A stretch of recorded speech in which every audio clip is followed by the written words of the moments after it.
Bonjour à tous et bienvenue. Je suis le serviteur de Dieu Loïc Mimché et nous sommes dans la minute prophétique. Alors, je vais vous parler pendant 2 minutes sur le thème le service ne remplace pas l'intimité. Alors, dans le livre de Luc chapitre 10, à partir du verset 38 jusqu'au verset 42, la Bible nous parle de cette histoire où un jour Jésus est allé dans la maison de Marthe. Et lorsqu'il arrive chez Marthe, la petite sœur de Marthe, à savoir Marie, pendant que Jésus était en train de parler, Marie était assise au pied de Jésus à écouter ce qu'il était en train de dire. Pendant ce temps, Marthe était en train de faire des tâches domestiques.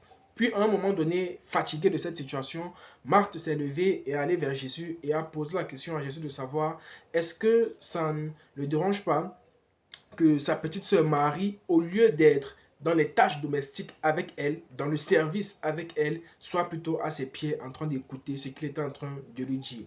Et c'est à ce moment que Jésus a fait comprendre à Marthe que Marie a choisi la bonne part.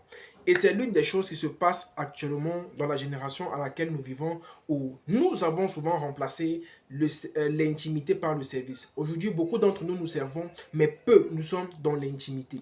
Beaucoup d'entre nous aujourd'hui, pour essayer de compenser le fait que nous ne sommes pas toujours dans l'intimité ou bien dans la présence de Dieu, nous compensons cela par le service que nous faisons.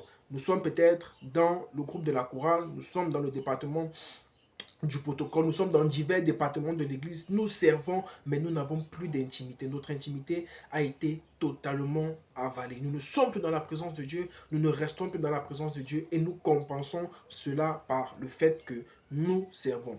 Alors ce matin, le Seigneur me met à cœur de parler à quelqu'un. Si tu te reconnais dans cette situation, bien aimé, je t'invite à revenir véritablement dans le lieu de l'intimité, dans le lieu de la chambre secrète, dans le lieu du lieu secret. Amen. Alors, parce qu'il est important que nous gardions en tête ceci.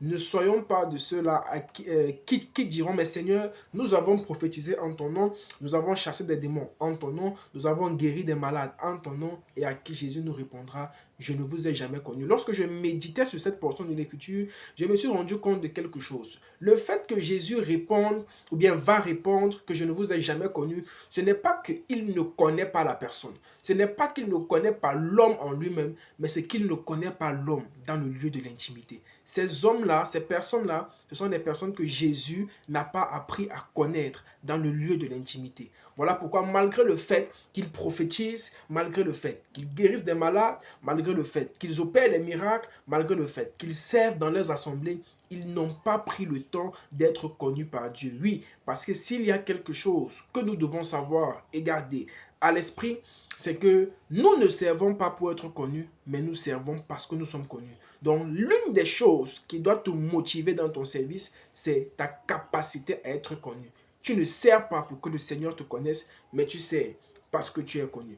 Je prie pour quelqu'un qui est en train de m'écouter, qui a eu à quitter le lieu de l'intimité, qui par la paresse, par la fatigue, ne parvient plus à revenir, ne parvient plus à retrouver sa vie de prière. Je prie pour toi dans le nom suprême et glorieux de Jésus, que l'esprit de prière descende sur ta vie, que la grâce de pouvoir revenir dans la présence de Dieu soit libérée sur toi. Reçois cette grâce, reçois cette faveur. Tu es béni. N'hésite pas à t'abonner, à liker et à commenter. Que le Seigneur te bénisse. Shalom, shalom, shalom.